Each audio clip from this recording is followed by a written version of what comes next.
Welcome, ladies and gentlemen, to the United Service Institution Strategic Dialogue, your one-stop shop for defense and geopolitics. Today, we have with us General Jagatbir, who will be talking about the Indo-France defense relations in backdrop of the Prime Minister's visit to France. General Jagatbir has extensive command staff and instructional experience and has served in varied terrains. He has commanded an armored brigade in the desert sector and the prestigious 1st Armored Division. Post-retirement, he has written various articles for various publications and is a distinguished fellow at the USI. So, without further ado, let's get started.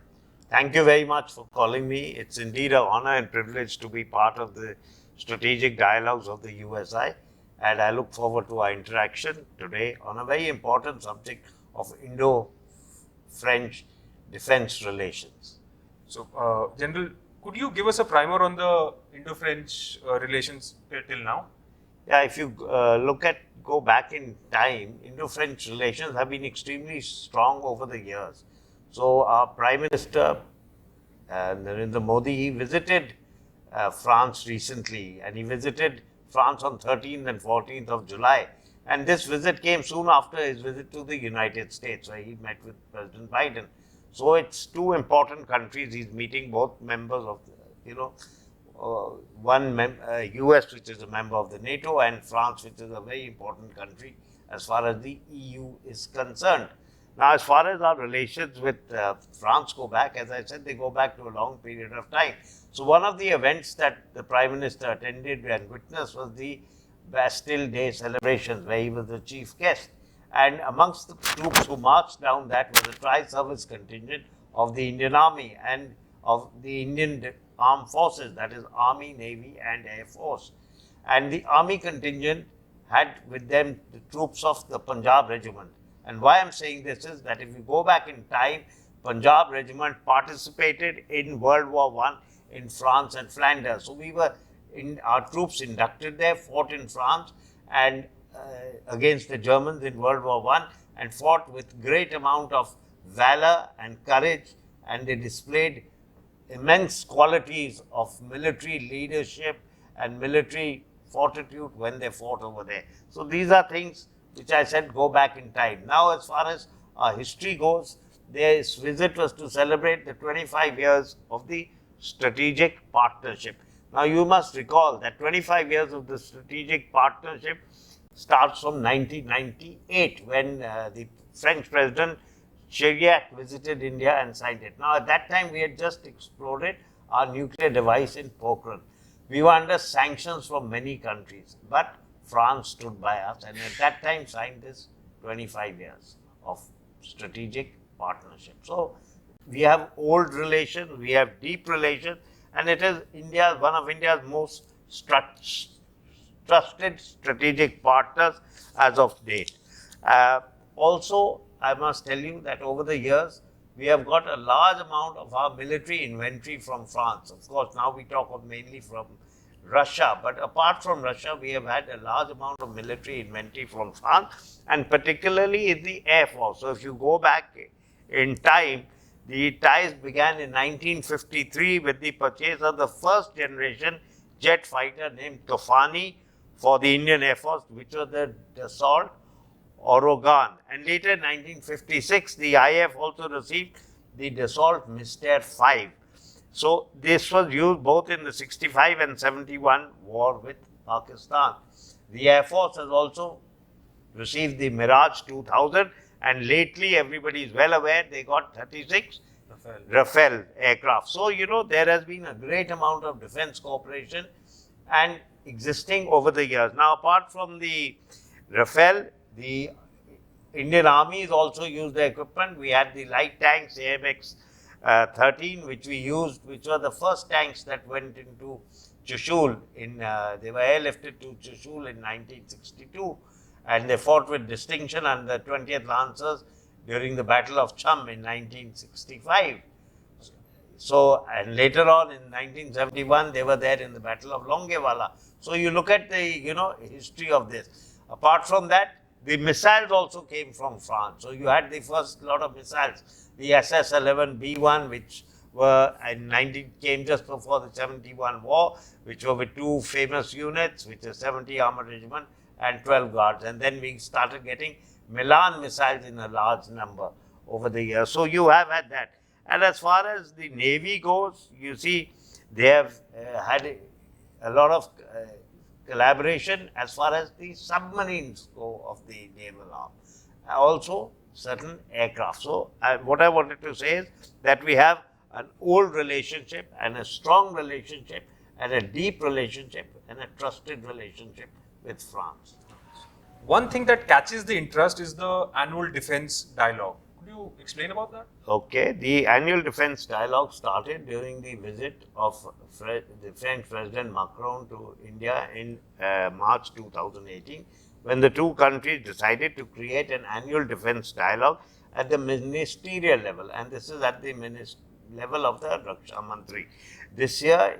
Last year, November 2022 was the 4th edition of the annual defense dialogue, when the French Minister for the Armed Forces, Mr. Sébastien Lecornu, visited New Delhi, when both the ministers reviewed the ongoing military-to-military cooperation. There's been a lot of military-to-military cooperation, which has increased substantially over the past few years. And one of the key areas of discussion was the defense industrial cooperation with a focus on Make in India, or what we call Atmanirbhar Bharat. And they discussed the potential opportunities were discussed, and the shared commitment was discussed, and how we converge on a number of strategic and defense issues. We both discussed the commitment to work together on enhancing cooperation in bilateral, regional and multilateral fora, with a focus on the Indo-Pacific region. France is currently the chair of the Indian Ocean Commission and the Indian Ocean Naval Symposium, and both countries cooperate extensively in these fora. Now, apart from this, there has also been regular exchange at the level of the service chiefs who visit each other. Then there are regular defense exercises that take place. Fringex 23 took place recently between the Indian Army and the French, which was conducted at Thiruvananthapuram between 7th and 8th of March. Major aero naval exercise took place, which was the Varuna, in which the French and the Indian navies participated. They operated together, which exemplifies the high level of trust between them. The 2023 edition took place on the western seaboard in January 23. The 7th bilateral air exercise between IAF and the French Air Force, FASF, exercise Garuda 7, was held in Jodhpur in November 2022, and the SAS participated with Rafale fighter jets and the A330 multi-role tanker transport aircraft, while the IAF contingent comprised of Su-30s and the Rafale, as well as the Tejas and the Jaguar. And recently, during the Bastille Day celebrations, Rafales again were part of the flypath. Yes, so you look at the various cooperations that are taking place. Apart from that, there are exchange of officers, there are exchange on courses, we participated in each other's courses, and apart from the ministerial meeting at the Raksha Mantri level, we also have a High Committee on Defense Cooperation, HCDC, which meets at the level of the Defense Secretaries every year. All right. So, what is Horizon 2047? Okay, now when you look at 2047, why does that date come to you? Centenary of the Indian independence. Absolutely. So, what are you looking at 100 years from our independence, and which also coincides with about 50 years from the strategic partnership, 25 years hence. So, what are you looking for? What are you wanting to converge on? And I think this was one of the biggest takeaways from the visit of the Prime Minister to France. Everybody was looking at small details of which deal is going to go through, what is the timeline for the deal. But what came out was the bigger picture that is going to guide the defense relations of both countries in the coming 25 years, which is extremely important. And the Foreign Secretary of India spoke about this outcomes that were achieved at his briefing in France after the meeting of the two heads of state, and he touched upon the horizon 2047. And when he said it contains not just the aspirations that the two countries think that the relationship can touch, but also very substantive substance in the manner in which this relation will be filled. So as I talked to you, it's, looking at the period when we celebrate 100 years of our independence, and you talk of relationship not only in defense, but also in the other aspects, which include space, and there are many other fields. So we look at all 7 relationships, and it doesn't look at the individual segments of these relationships, but looks at security in the widest possible perspective and reduces it into what specific things can be achieved between the two countries. And as I said, the next area of focus is the Indo-Pacific. How do you provide solutions to that, not just to security or strategic challenges, but also to the economic challenges, also to the climatic challenges. So the Vision 2047 is extremely broad. Apart from this, then they talked about terrorism, they talked about renewed commitment for multilateralism, how to operate in multilateral institutes. And this is, there are many subsectors and crucial subsegments, and space, science and technology, academic cooperation, research and development, and as well as people-to-people engagement. So I think this is all extremely important. Now, as far as defense goes in this, the document looks at security and sovereignty in a more holistic and a comprehensive manner, rather than, as I said, a set of individual transactions. And the reason that is because the metrics of the defense partnership is not defined by any single deal or acquisition or non-acquisition.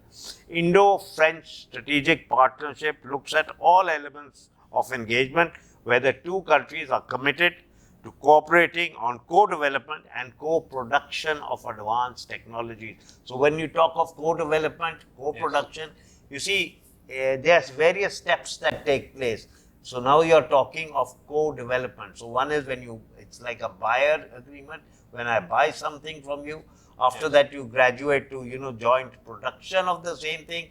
Then you graduate to transfer of technology. And now where are we? We're talking of joint development. So I mean, there's a huge step forward, which is all written out in this vision document. So I think this is something that you must understand. And apart from this, the defense relationship is being looked at in an extremely comprehensive manner, covering the entire gamut, not only of defense technology, but also of the training that is to take place, also of meetings of minds, transfer of technology, research and development. So you want to develop a complete ecosystem together. And I think that's something that has been signaled during the meetings of the two heads of state during there.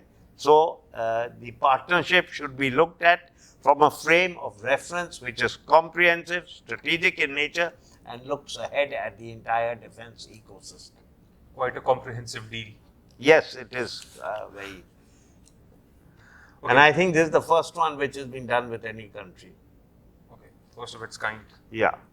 Okay, so General, what are the final question before I let you go? What are the major deals that have come as a result of this visit? Okay, before we went, we had talked about the press was full of certain deals. One was the purchase of the Rafale version for the aircraft carrier.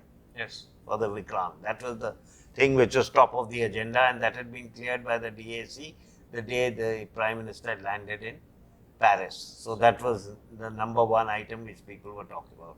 The second item people were talking about was the follow-on order for the 3 Scorpion submarines. The third thing people were talking about was the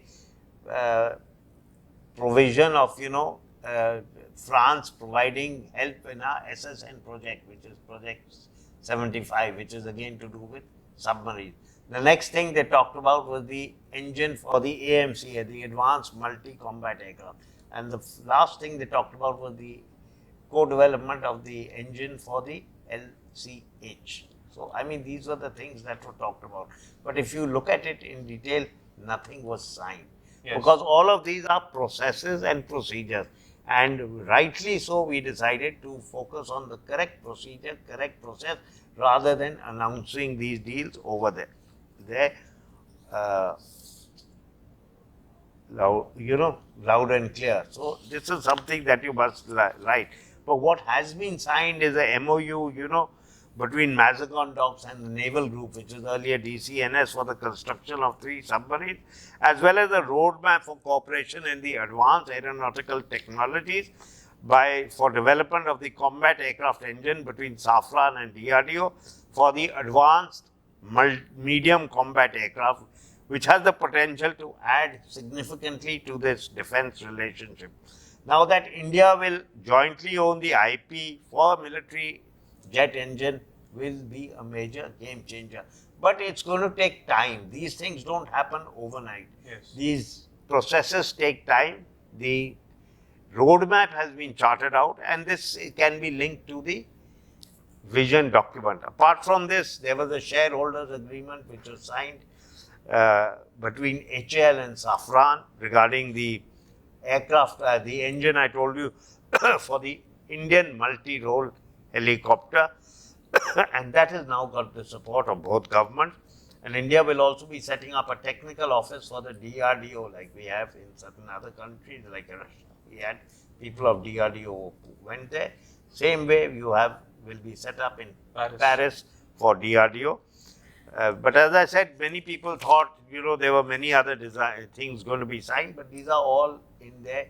They follow a procedure. So they've got the AON stage, now the next stage, and you keep moving forward till it's approved by the CCS. So they are in the early stages, right? Yeah. So this is the first step of procurement. Okay. There are many steps of procurement, and these will take their course, and these deals will happen, but they will take the correct course. All right. Thank you, General Jagatbir, for speaking on this issue. You're welcome. Thank you very much. It was indeed a privilege and a pleasure to be part of this dialogue. Thank you.